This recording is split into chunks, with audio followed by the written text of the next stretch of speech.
अस्सलाम वालेकुम दोस्तों। इमरान खान से मुलाकात के बाद उमर अयूब खान और अली अमीन गंडापुर के बयानात, फिर इमरान खान की मीडिया से गुफ्तगू, आलिया हमज़ा की रिहाई और गिलगित बल्तिस्तान के रास्ते पाकिस्तान और चीन के दरमियान तिजारत की मुअत्तली। ये वो डेवलपमेंट्स हैं जो आज हुई और जिसको आज हम मौज़ूए बहस बनाएंगे। आपको याद होगा मैंने इमरान खान और इस्टेब्लिशमेंट के दरमियान मुमकिन राब्तों की बात की थी कुछ दिन पहले। एक ब्रिगेडियर साहब ने मुबैना तौर पर अडियाला जेल में इमरान खान से मुलाकात की और मुख्तलिफ मुराद की पेशकश की, रिहाई की, हुकूमत की वापसी की। उस मौके पे इमरान खान ने तमाम पेशकशों को ठुकरा दिया और माफ़ी मांगने से भी इनकार किया, क्योंकि उनसे ये मुतालबा किया गया था कि 9 मई के वाक़यात पे आप गैर मशरूत माफ़ी मांगें तो हालात आपके लिए बहुत बेहतर हो सकते हैं। ताहम इमरान खान ने ये कहा कि जब मैंने कोई काम ही नहीं किया जिसके लिए माफ़ी की ज़रूरत हो तो मैं फिर माफ़ी क्यों मांगूँ। उसमें यही पोजीशन इमरान खान ने आज सहाफ़ियों के साथ यानी बुध के रोज़ सहाफ़ियों के साथ गुफ्तगू में दोहराई। कहा गया कि ज़ुल्म हमारे साथ हुआ, 10,000 लोगों को जेल में डाला गया, इब्तदाई मरहले में इलेक्शन के रास्ते में रुकावटें डाली गईं, पार्टी पर पाबंदी लगाई गई अमलन बल्ले का निशान छीन के। हम साने 9 मई के मुतासरीन हैं, हम इंसाफ चाहते हैं और अगर 9 मई के वाक़यात में मेरा कोई कारकुन मुलव्विस हुआ तो उसे हम पार्टी से निकाल देंगे। हम फॉर्म 47 वाली हुकूमत से किसी सूरत बात नहीं करेंगे और ये कि माफ़ी वो मांगता है जिसने गलती की हो, हमने कोई गलती नहीं की। अब अमलन उन्होंने ये बातें दोहराई। इसकी इंटरप्रिटेशन, इसकी तशरीह इस तरह की गई कई हलकों की तरफ से कि ये गैर मशरूत माफ़ी मांगने के मुतरादिफ है। इसके साथ ही उमर अयूब खान ने कौमी असम्बली में सहाफ़ियों को बताया कि इमरान खान से मुलाकात के दौरान इमरान खान ने ये मुतालबा किया है कि CCTV फुटेज निकाली जाए रावलपिंडी, इस्लामाबाद, लाहौर में जो वाक़यात हुए 9 मई को, और उससे इस अमर का तयन किया जाए कि हंगामा आराई, तोड़ फोड़, जलाओ घेराव में कौन कौन मुलव्विस था।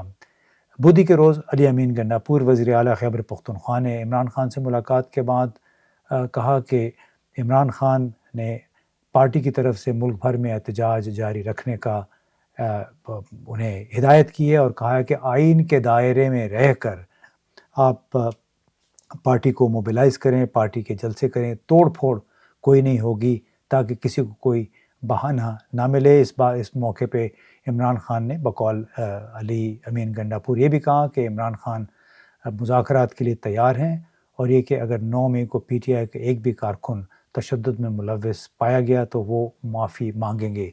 ये मोर और लेस इमरान खान से मंसूब वो बातें थी जो आज की गई। इसके साथ साथ आपने ये भी सुना होगा कि आलिया हमज़ा को बिलाखिर रिहा कर दिया गया है और बहुत ले-दे हुई बिलाखिर उनको रिहाई मिली, उनकी ज़मानत हुई। इससे पहले रूबा कोमल को भी ज़मानत मिल गई थी, सनम जावेद रिहा हो चुकी हैं, वो भी ज़मानत पे।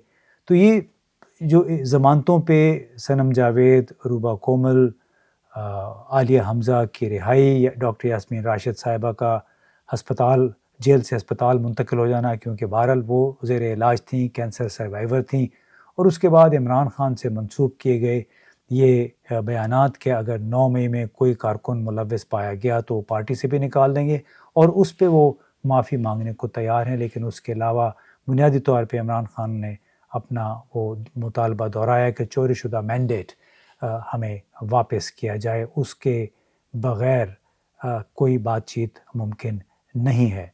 अब इन बातों को अगर सामने रखा जाए तो फिर सवाल ये उठता है कि क्या बर्फ़ बिलाखिर पिघल रही है? क्या बांग्लादेश के वाक़यात, हालात और इमरान खान की बज़ाहिर एक लचकदार रवैये ने आखिरकार इस्टेब्लिशमेंट को मुख्तलिफ़ अंदाज़ में सोचने पर मजबूर कर दिया है? और इस मौके पे हमें राना सनाउल्लाह के वो अल्फ़ाज़ क्यों याद आ रहे हैं जो उन्होंने एक प्रेस कॉन्फ्रेंस में कहे थे जून اسی سال جون میں، اور انہوں نے تو بلکہ یہ کہہ دیا تھا کہ سابق وزیر اعظم عمران خان 27 جون تک جیل سے رہا ہو سکتے ہیں. یعنی رانا ثناء اللہ چونکہ مقتدر حلقوں کے بہت قریب ہیں، تو ان کے زبان سے یہ الفاظ جو تھے بڑے معنی خیز تھے کہ انہیں کس طرح معلوم تھا کہ 27 جون کو وہ رہا ہو سکتے ہیں. اس سے براہ راست اشارہ یہی مل رہا تھا کہ انہیں اندر کی خبر ہے، اندرونی طور پہ کوئی رابطے جاری ہیں، عمران خان کو منانے کی کوشش کی جا رہی ہے کہ وہ اپنا تھوڑا سا لچک پیدا کریں اپنے رویے میں تاکہ ان کی رہائی کی راہ ہموار ہو سکے. اب اللہ کرے کہ جتنے یہ اگر آپ تمام ڈاٹس کنیکٹ کریں تو اشارہ ایک ہی مل رہا ہے کہ کوئی برف پگھل رہی ہے اور شاید اندرون خانہ بات چیت کا سلسلہ جاری ہے، جس کی وجہ سے جو میسیجنگ ہو رہی ہے عمر ایوب کی طرف سے، علی امین گنڈاپور کی طرف سے، اور پھر عدالتوں کے ذریعے جو جتنی ضمانتیں ملی ہیں پی ٹی آئی کے ان خواتین کو جو کہ 1 سال سے زیادہ عرصے تک جیل میں رہیں 9 مئی کے واقعات کے حوالے سے، تو کچھ اشارہ یہ مل رہا ہے کہ شاید پی ٹی آئی کے لیے آنے والے دنوں میں کچھ بہتری پیدا ہو، حالات ان کے حق میں جائیں. اب اس کے ساتھ ساتھ آخری اس شو میں یہ بات کروں گا کہ انتہائی تشویش کی بات ہے کہ گلگت بلتستان کے تاجروں نے فیڈرل بورڈ آف ریونیو اور پاکستان کسٹمز کے خلاف احتجاج کا سلسلہ جاری رکھا ہوا ہے. بدھ کے روز یہ احتجاج 13ویں دن میں داخل ہوا. اب آپ کو معلوم ہے قراقرم ہائی وے سوست کی جو بارڈر پوسٹ ہے وہ سی پیک کا بھی روٹ ہے اور چین کے ساتھ تجارت کا بہت پرانا ایک رستہ ہے، اور اس کی وجہ سے کوئی 50 سے زائد غیر ملکی ٹورسٹ بھی گلگت بلتستان میں پھنس کر رہ گئے ہیں. اب عدالت ان تاجروں کے حق میں فیصلہ کر چکی ہے، لیکن Pakistan customs federal board of revenue نے اب تک وہ مطالبات نہیں مانے ہیں. اب اس سے اندازہ لگائیے کہ کس طرح ہر کچھ عرصے کے بعد کبھی طورخم بارڈر بند ہو جاتا ہے، کبھی چمن بارڈر بند ہوتا ہے، اب سوست یعنی پاکستان چین بارڈر بند ہو گیا ہے.